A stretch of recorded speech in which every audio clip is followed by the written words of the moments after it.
Well, this is 1 minute before 100 minutes on the hilltop.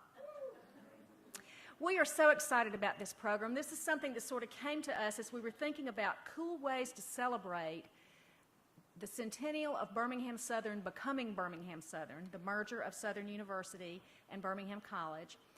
And we thought about what it means to be a liberal arts college, where ideas are thrown out and kicked around and shaped, and where minds are taught to think critically and encouraged to be discerning about information and to explore new ideas.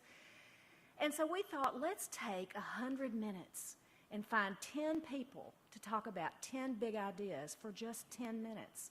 So we thank you for investing your time to come hear them, and we especially want to thank our speakers for either volunteering or being volunteered to do this little exercise for us today. I'm Virginia Gilbert Lofton. I'm the Vice President for Advancement and Communication, and we are really just honored that you took time on a beautiful Saturday to be with us. Now, after this program is over, we have a couple more things that you can do on this campus today if you choose. We have a picnic on the quad. We have Hill Fest, which is a series of musical performances by some of our outstanding students and alumni. And if you know and love Natalie Davis, we are cutting a ribbon at 4 o'clock in Harbert 304 on the Natalie Davis Seminar Room, which was outfitted and refurbished for all sorts of cool learning experiences in honor of Natalie's retirement after nearly 40 years on the faculty. So that's at 4 o'clock if you choose to be with us, and we would love for you to do that. So here's the drill. Each speaker will have 10 minutes, and there will be no introductions in between. You have a little card with you that tells you the lineup. And after the fifth one, who is Lindsay Sheets, after the fifth one, who is after the fifth one, who is Lindsay Sheets, I don't have my glasses on, we will take a brief intermission. But we will not labor with introductions. You have a program book that tells you who they are and what they're going to talk about. This is sort of TED-like, although we know TED really protects their brand. We stole it a little bit and pared it down. TEDs tend to go 18 minutes. This is 10. So, without further ado, welcome, thank you, and we will start with Emily Kyzer Brown on courage.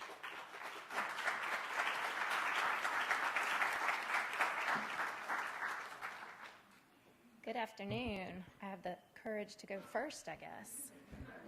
All right. So when I agreed to speak about courage, I honestly thought it would be simple. I work at St. Jude Children's Research Hospital, an organization that is devoted to caring for children with cancer and other catastrophic diseases. And I can't even walk down the hall without seeing countless examples of courage. I could just show you these photos that represent some of the thousands of patients and families that walk through our doors, and wouldn't even really have to say anything. We could just take a look at them and breathe them in and get a really clear image of what courage really looks like. But then the nurse researcher in me kicked in. Now, fortunately for you, I resisted the urge to do the full literature search, evidence appraisal on the concept of courage. But I couldn't resist a little bit of qualitative data collection. So I opted for the very scientific approach of posting a question on Facebook. So I asked my friends to share examples of courage and define what courage meant to them. So I received lots of movie quotes and song lyrics and stories from their own lives. And so I kind of went through all of those and tried to kind of put them into different categories and found that I could kind of put them into two camps, what I'm calling dramatic courage and personal courage. So dramatic courage is those things, those intense situations where at least one other person is depending on you and to deliver. And if you don't deliver, there's going to be some drama. So think about the firefighter entering the burning building, that injured athlete getting back in the game, the mother removing her children from an abusive environment. Then there's what I'm calling personal courage. This type still requires the individual to muster strength in the face of pain and fear and grief. But the motivation is more internal. So maybe to meet a goal or to maintain their moral integrity. So this is things like standing up to a bully, facing a fear of flying, or speaking up for what you believe in, even if it's not the popular thing. If the individual doesn't follow through with this act, then that fear or pain or grief is still going to exist. But the more I read and reread those examples, a third type of courage emerged. I didn't want to call it hidden courage because it absolutely can be seen. It's just sometimes hard to identify. So I eventually settled on the name micro-courage. And at this point, I got really excited because I convinced myself I had invented this brand new concept and was going to be a millionaire. And so then I thought, well, maybe I should Google it real quick and see if anybody else has come up with it. And of course, it was already out there. There were a few examples of micro-courage and micro-bravery, although they were defined a little bit differently. And I even learned about a style of courage pants. They come in micro blue and micro beige and can be yours for $185. So back to micro courage. The prefix micro does not necessarily reflect the magnitude of the act. It really suggests that we simply need to take a closer and more careful look to fully recognize its presence. Just as microscopic objects like bacteria and viruses have an enormous impact on us as humans, our health, our environment, the impact of microcourage can also be quite sizable.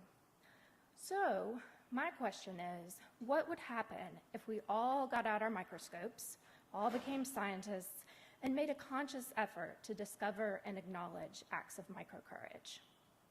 So I'd like to share a few examples that I stumbled upon as I've been pondering this concept.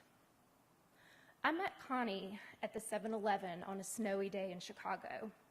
She was chatting with the customer in front of me and suggesting to the customer that she maybe do some fingerling potatoes to go along with the meatloaf she was cooking that night. And then it was my turn at the cash register, and since I didn't know Connie, I didn't get any recipe tips. So I just got some conversation about the weather, and she said, "Can you believe how hard it's snowing this late in the year?" And I said, "Absolutely not. I live in Memphis, and this amount of snow in April would be apocalyptic." So, Memphis, she got so excited, her eyes got so big, and she was so animated, and she said, "Memphis, my son was a patient at St. Jude."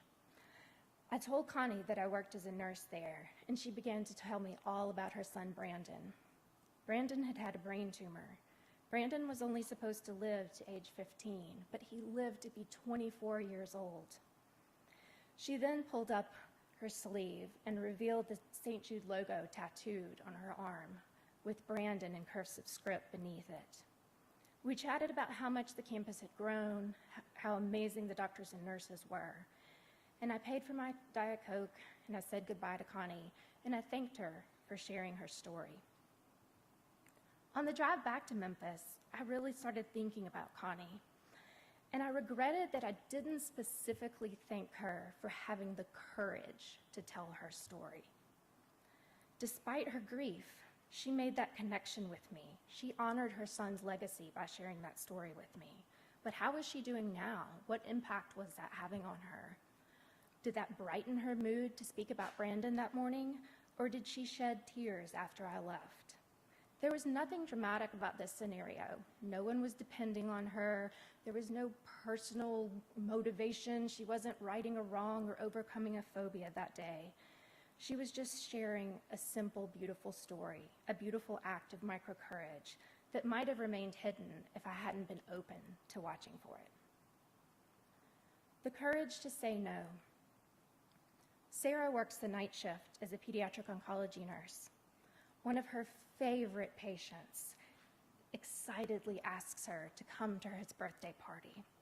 Sarah knows that it very well could be his last birthday party, and she desperately wants to soak up any time she can with this sweet young man, soon to be 5-year-old. But she says no. She's so sorry, but she can't make it. And as she walks out of his room, tears fill her eyes. She hates more than anything to disappoint her patients, but she needs to say no.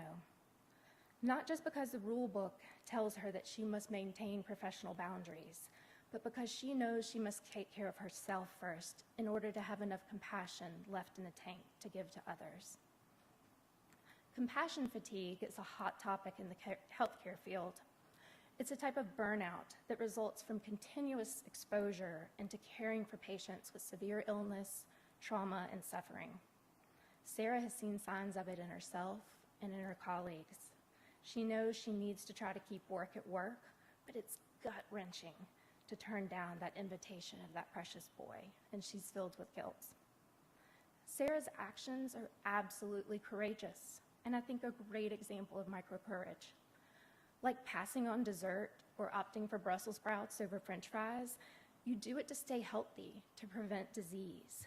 You can't see the result of your action, you can only hope that in the future it will pay off over time.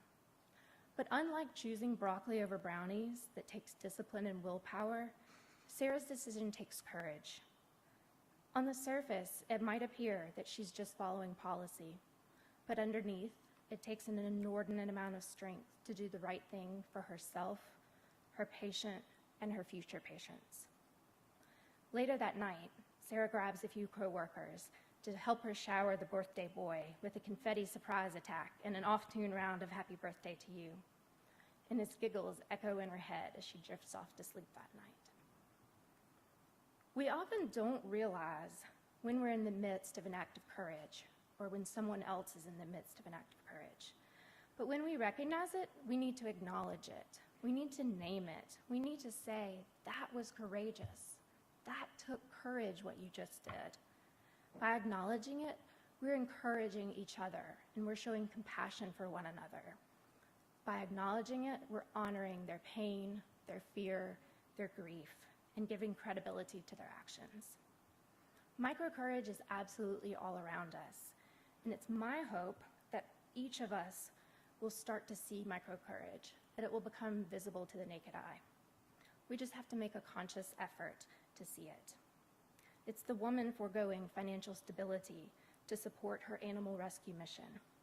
It's the single retiree traveling solo around the world. And it's the man visiting his dying friend every day, even though it's causing emotional pain. These acts are not just taxing, inspiring, or challenging. They are truly courageous. Thank you.